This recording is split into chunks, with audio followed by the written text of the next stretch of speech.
여호수아 21장 27절부터 40절 말씀 마음을 집중하시고 함께 읽겠습니다. 레위 가족의 게르손 자손에게는 므낫세 반지파 중에서 살인자의 도피성 바산골란과 그 목초지를 주었고 또 브에스드라와 그 목초지를 주었으니 두 성읍이요. 이사갈 지파 중에서는 기시온과 그 목초지와 다브랏과 그 목초지와 야르뭇과 그 목초지와 엔간님과 그 목초지를 주었으니 네 성읍이요. 아셀 지파 중에서는 미살과 그 목초지와 압돈과 그 목초지와 헬갓과 그 목초지와 르홉과 그 목초지를 주었으니 네 성읍이요. 납달리 지파 중에서는 살인자의 도피성 갈릴리 게데스와 그 목초지를 주었고 또 함못돌과 그 목초지와 가르단과 그 목초지를 주었으니 세 성읍이라. 게르손 사람이 그 가족대로 받은 성읍은 모두 13성읍과 그 목초지들이었더라. 그 남은 레위 사람 무라리 자손의 가족들에게 준 것은 스불론 지파 중에서 용르압과 그 목초지와 가르다와 그 목초지와 딥나와 그 목초지와 나할랄과 그 목초지니 네 성읍이요. 루벤 지파 중에서 준 것은 베셀과 그 목초지와 야하스와 그 목초지와 그데못과 그 목초지와 무밧과 그 목초지니 네 성읍이요. 갓 지파 중에서 준 것은 살인자의 도피성 길앗 라못과 그 목초지요. 또 마하나임과 그 목초지와 헤스본과 그 목초지와 야셀과 그 목초지니 모두 네 성읍이라. 이는 레위 자손 가족의 남은 자 곧 무라리 자손이 그들의 가족대로 받은 성읍이니 그들이 제비 뽑아 얻은 성읍이 12성읍이었더라. 아멘. 여호수아 13장부터 특별히 오늘 읽은 21장까지는 땅 분배에 관한 말씀이라고 했죠. 또 이 21장 땅 분배 마지막 장에서는 특별히 레위 지파들에게는 땅을 분배한 것이 아니라 성읍을 나눠준 거예요. 이미 12지파 땅 분배가 다 맞춰진 상황에서 이미 받은 12지파의 그 땅에 있는 성읍들 중에서 48개 성읍, 그 속에는 도피성이 6개가 포함이 되어 있어요. 그런데 이제 오늘 읽은 말씀에 보면은 그 세 지파들, 특별히 레위 지파의 레위의 세 아들의 자손들이 있죠. 우리 여기 앞에서 보한 대로 그핫 자손, 게르손 자손, 무라리 자손. 그러니까 레위의 세 아들의 각각의 자손들도 또 그 여기서 지금 기준대로 그 48개 성읍을 골고루 분배받았는데 거기에 꼭 빠지지 않고 포함되는 것이 도피성이라고 하는 곳이에요. 이미 도피성에 관한 말씀 20장에 말씀을 하셨는데 21장에 다시 도피성들을 강조하는 내용이 나와요. 그런데 우리가 읽은 오늘 이 도피성의 내용을 보면은 거기에 또 앞에 강조하는 게 살인자의 도피성이라고 강조하고 있습니다. 13절에 우리 지난 시간에 보았던 13절에도 보면은 거기에도 살인자의 도피성 헤브론 이렇게 나왔죠. 오늘 읽은 27절을 봐도 또 게르손 자손에게는 므낫세 반지파 중에서 살인자의 도피성 바산골란, 또 32절도 그리고 38절에도 다 이렇게 살인자의 도피성이라고 강조를 하고 있습니다. 그러면은 여기에 앞에서는 그냥 단순히 도피성, 그 뜻대로 말하면은 죽을 수밖에 없는, 그런데 여기서 오늘 구체적으로 살인자의 도피성이라는 것은 살인자를 위한 도피성이란 뜻이죠. 앞에 물론 부지 중에 사람을 죽인 경우, 고의로 의도적으로 악한 마음을 품고 사람을 죽인 사람은 마땅히 그도 사형을 시켜야 하지만은 실수로 그냥 얼떨결에 자기의 원하지도 않았는데 자기 과실로 인하여 사람을 죽이는 경우도 있죠. 오늘날도 보면 과실치사가 그런 대상이에요. 과실은 자기 의도 없이 사람을 죽이는 것을 과실치사라고 그러잖아요. 이제 그런 경우를 통해서 그 사람을 재판이 끝날 때까지 또 그를 살려주기 위해서 그 살인자를 위한 도피성을 지금 여기 레위 지파들이 각각 사는 마을마다 전국의 6군데를 골고루 배분해서 설치하게 한 것입니다. 그러면은 그 레위의 아들들이 아까 말씀드린 대로 게르손, 또 고핫, 무라리, 그러면 이 세 자손들이 6 그 도피성을 맡았으니까요, 각각 2곳씩을 할당받은 거예요. 그러니까 이 세 자손들이 2곳의 도피성들, 전체로는 6개의 도피성을 관할하는 내용에 나오는 거예요. 그렇다면은 이들이 하는 모든 것은 물론 레위 지파가 하나님의 성전을 관할하는 전체 일을 다 관장하죠. 그 일이 어떤 일이든지 크든지 작든지 간에 그는 다 소중한 일이에요. 그런데 오늘 주신 말씀의 핵심은 그들이 어느 성읍에 어느 곳에 살든지 간에 그들이 관리해야 되는 중요한 필수사항은 도피성을 관리하는 일이에요. 그렇다면 이 도피성이라고 하는 게 마치 그 한약방에서 약을 질 때마다 거의 꼭 들어가는 게 뭐예요? 우리가 흔히 약방의 감초라는 말 쓰죠. 그래서 오늘 이 약방의 감초 때문에 한번 검색을 해봤어요. 어떤 한의사 선생님이 왜 감초를 그 약으로 다 집어넣는가? 그러니까 모든 한약을 질 때 다 넣는 거는 아닌데 그 한의사님의 말로는 자기가 약을 조제할 때 거의 70% 이상에는 그 감초를 다 집어넣는다는 거예요. 그 감초가 하는 일은 말 그대로 달감자잖아요. 그 단풀이에요. 달달한 풀. 그런데 그 감초를 한약을 지을 때마다 대부분 집어넣는 까닭은 대체로 한약이 쓰기 때문에 그 감초를 넣음으로써 쓴맛을 중화시키는 역할을 하기도 하지만 더 중요한 것은요, 염증을 제거하는 데도 쓰이지만 통증을 제거하는 데도 이 감초가 역할을 한다는 거예요. 근데 그분 말로는 더 중요한 거는 모든 약초에는 독성이 있는데 독성을 해독하는 해독작용을 하기 때문에 감초를 넣는다는 거예요. 그래서 대체로 그 한약을 짓는 데는 거의 감초가 들어간다 하는 것이죠.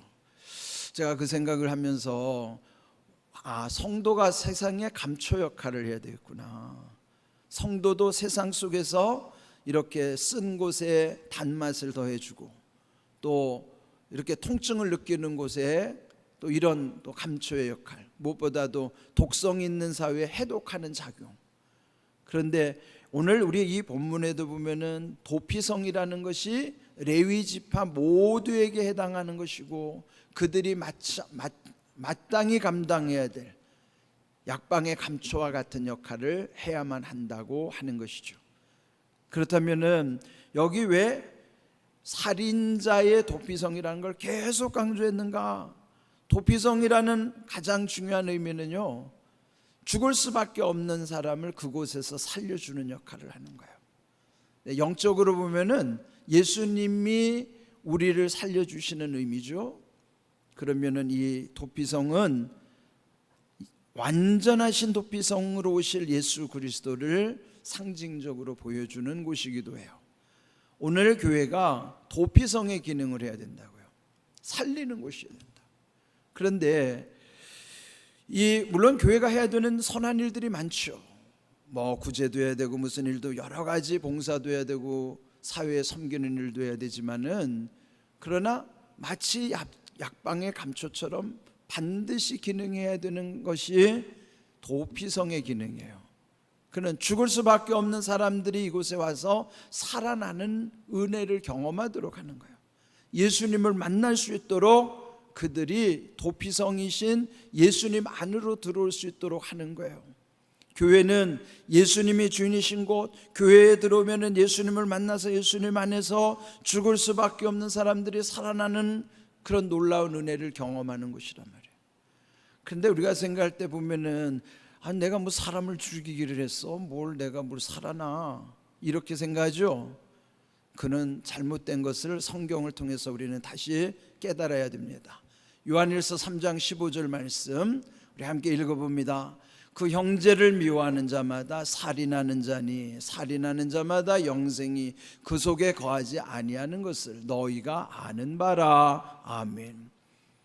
여러분, 우리가 사람을 죽이지는 않았지만 미워하는 경우는 적지 않아요. 주변에 미워하는 사람들이 간혹 생기죠.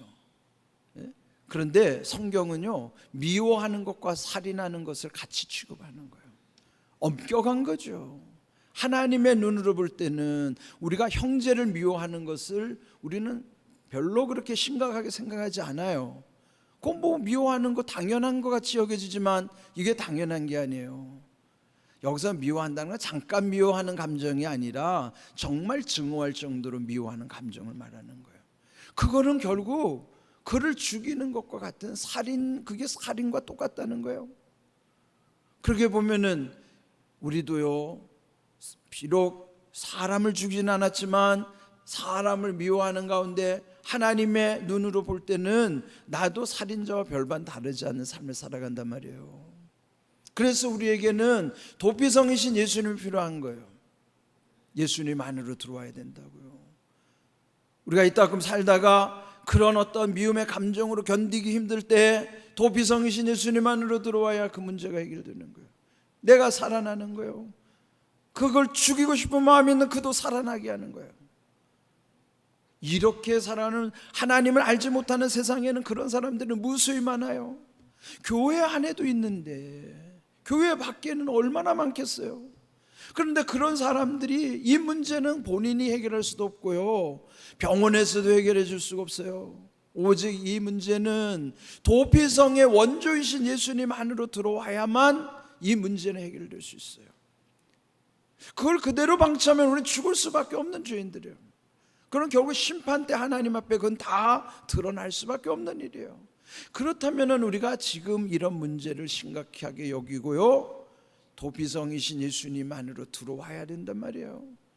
근데 당시에 보면은 도피성을 만드는데 보면은요, 지난번 말씀드린 것처럼 전국의 6군데는 거의 고르게 다 분포가 돼 있어가지고 어느 곳에서든지 죄를 지었든지 빨리 그곳으로 향할 수 있도록, 거의 반나절이면 어디서나 다 거기에 도피성 안으로 들어갈 수 있도록 편리를 봐줄 뿐만 아니라 도피성으로 향하는 길은 넓게 길을 잘 닦아놓고 또 눈에 보이는 곳곳마다 도피성으로 향하는 팻말들을 다 만들어 놓는 거예요. 그래서 누구든지 도피성이 눈에 띄게 하고 도피성으로 피해서 거기서 살아나게 하는 것이 도피성의 은혜란 말이죠. 그렇다면 오늘 도피성이신 예수님을 향하여 그 길을 내고 또 그 팻말을 하게 하는 게 누가 하는 거예요? 그것이 오늘 교회가 하는 일이고 우리가 성도가 팻말 역할을 해야 된단 말이에요. 나를 보면 저 사람이 가리키는 저 손가락을 향하는 것이 예수님이구나, 저 예수님을 만나면 나도 살아나겠구나, 이런 소망을 갖게 해야 되는 것이요. 그런데 전에도 말씀드렸죠. 손가락을 보면서도 손가락이 가리키는 달을 잊어버리는 현상. 달은 예수님이라면은 그 손가락을 가리키는 건 오늘 교회와 우리의 성도들이 돼야 돼요. 그런데 왜 이 손가락을 보면서 왜 달은 잊어버릴까요? 물론 그 보는 사람의 문제일 수도 있지만은 손가락의 문제일 수도 있어요. 이건 오늘 우리가 손가락 역할을 하는 교회로서 나로서 내가 돌이켜봐야 돼요. 혹시나 내가 정말 예수님을 바르게 가리키고 있는 것은 아닌가? 아니면 예수님을 보게 해야 되는데 나에게 관심이 더 쓰여져 가지고 나에 빠져 가지고 예수님을 보지 못하게 하고 있지는 않은가? 이걸 우리가 돌아봐야 된다고요. 이 손가락을 보면서 달을 잊어버린다는 견지망월, 이것이 오늘 우리에게 정말 심각하게 있다는 것을 우리는 인정해야 돼요. 오늘날 교회들도 많고 믿는 사람들이 많다고 하는데 왜 사회는 점점 힘들어지고 왜 교회가 지탄받고 왜 성도들이 비난을 받을까요? 우리가 그 역할을 다 잘하지 못하는 이유도 거기에 포함이 된다고 생각을 합니다. 오늘 이 도피성이신 예수님을 향하여 우리가 이런 귀한 사명을 감당해야 된다는 것 기억하시고, 또 중요한 것, 이들이 레위 지파라는 것이 중요해요. 레위 지파라는 레위의 뜻은요, 연합이라는 뜻이에요. 연합이 뭐예요? 분열되는 걸 묶어주는 거예요. 갈등하는 곳에 그들이 마음이 풀려서 다시 연합할 수 있도록, 하나가 되게 할 수 있도록, 화목하게 할 수 있도록 그렇게 하는 일이 연합이란 말이에요. 그게 레위라는 뜻이에요. 오늘 우리의 성도는 레위 지파에 속한 사람들입니다. 그렇다면 우리는 세상에 연합하게 하는 일, 그리고 그 중심에 도피성 예수님을 만나게 하는 일, 그 역할을 하는데 팻말과 길의 역할을 하는 것이 교회와 오늘 성도가 해야 된다는 일, 이런 귀한 일들을 우리가 마음에 새겨야만 오늘 이 주시는 말씀 속에서 살인자의 도피성, 즉 죽을 수밖에 없는 이들을 위한 예수 그리스도, 죽을 수밖에 없는 이들을 위한 교회, 그들을 가리키는 오늘 성도들의 삶, 이것이 하나님 아버지가 원하시는 바예요. 그게 본질이에요. 그런데 그걸 놓치고 그저 나 하나만 이기적인 마음 가지고 살아간다고 하면 그건 하나님이 절대로 기뻐하시지 않습니다. 오늘 우리 자신들을 다시 한번 그 사명이 우리에게 있다는 것 기억하시고요, 오늘 우리의 공항교회뿐만 아니라 공항교회에 속한 우리 모두가 오직 예수님을 가리키는, 도피성의 원형이신 예수님을 가리키는 그러한 삶이 되도록, 그래서 누군가가 나를 봐도 우리를 통해서 도피성이신 예수님을 향하여 나아갈 수 있도록, 만나게 할 수 있도록 이런 귀한 사명 온전히 감당하는 교회와 우리의 성도들의 삶이 되시기를 주님의 이름으로 축복합니다. 아멘.